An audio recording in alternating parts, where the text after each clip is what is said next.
Yo. So in this video, we're gonna talk a little bit about my new boat, what I like about it, what I don't like about it. I want you to watch this whole shot, okay?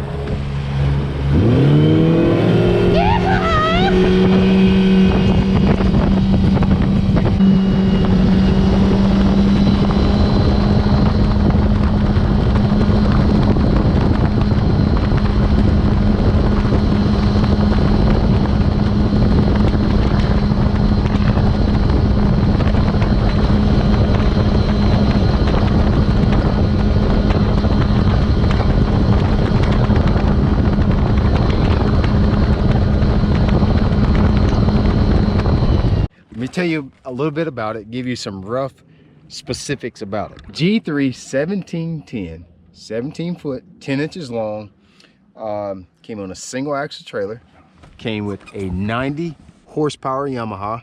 That's it right there, the 90 horsepower Yamaha. It actually comes with a 12 volt trolling motor. I upgraded to a 24 volt trolling motor, foot control trolling motor. Comes with a Lowrance hook 5 in it. Overall, I don't know if you could get a better value per foot with this rig. I'm totally pleased with it. Couple things that I like about the new G3 that I got. This is G3, brand new 2019. Couple things that I like. First off, it's got a lot of room in it, dude. 17 foot 10 inches long. I'm 5'11", and I still got about 18 inches more. She's got a lot of room in it. I've got plenty of room for rods. You know, I'm a bass fisherman, so I have a lot of rods. I still can carry, you know, 10 or 12 rods in the rod locker here. One thing that I thought was a little bit hard to get used to, the tackle storage in this boat has a V in the bottom of it. So it makes it a little difficult to stack your tackle boxes in there. You know me, I'm a little bit unorganized anyway. So, you know, I kind of got things thrown all over in my tackle compartment. If there's one thing that I would improve on this boat, in the back, there's not a lot of storage in the very back. This is my live well. It pretty much doubles up as a trash can for me because I don't really put any fish in the live well.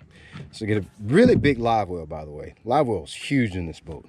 I'm not opening it up because there's no telling how much trash is in there, and I don't want you to see that. But in the back, there's not that much storage. You can see this is about the size. This is about a 12 by 12 by maybe 8 inches deep storage in the back, as well as on the driver's side as well. And that's really the only place you have to store anything in this boat is in the very back, in these little 12 by 12 compartments, maybe not even 12. You know, I've got good storage up front, have a nice tackle locker right here in the center, some tackle storage right here on the side that I keep like a Z-Man folder in. There's another mystery tackle box in there, a few odds and ends tackle there. There's also a little bit of storage right here that you could use for life jackets, you know, sandwiches, whatever you wanted to put in there for the day. The thing that I'm probably most impressed with is the stability on this boat. When I'm walking around on this boat, it's very, very stable. Doesn't move around a lot. If I've got somebody that's fishing in the back, it doesn't wash around really bad on me. And I feel like we don't feel crowded when we're fishing. There's plenty of room for everybody in the boat to kind of stand around, do what they want to, cast where they need to be, and not really have a lot of issues. If I can fish my brother, myself, and my 7-year-old in this boat, I promise you're not going to have a problem with it, because if you've ever fished with a 7-year-old, you know what I'm talking about. They don't care where they cast, they just cast. So if there is one downside, and there's very, very little bad things that I could say about this boat, is the storage in the back is a little bit sparse. However, we are talking about a 17-foot boat that is literally a quarter of the price of today's traditional bass boats. So feel even silly complaining about that. Things that I do like, you're talking about a boat that's under $30,000. I have a tilt steering wheel on it, all right?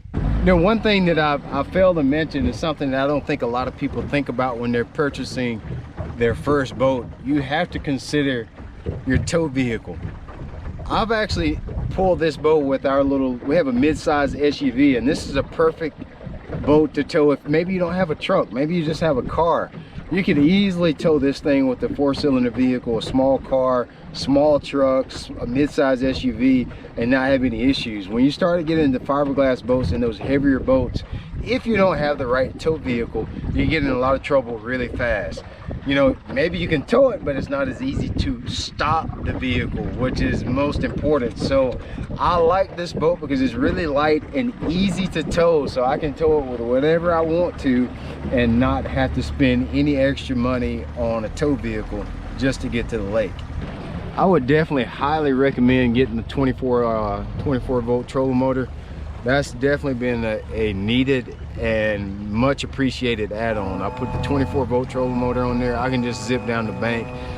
I use this boat a lot in saltwater, so you know, just having something that I can use against the current, it needs the 24 volt trolling motor. So I would highly encourage you to get that and not settle for the 12 volt. You won't be able to get much done with it. This boat retails for about $23,000 off the showroom floor, brand new. Be honest with you, I think that's a good buy. I think it's worth it. I would buy another G3 just like this one, no problem. Got plenty of room in it, it's got plenty of storage, it moves along just fine, and you can fish for any species you like to fish. Crappie, bass, striper, redfish, saltwater, freshwater, it doesn't matter. You can do it out of this boat. Been very pleased with it. I think it's a good boat for the money, so check them out.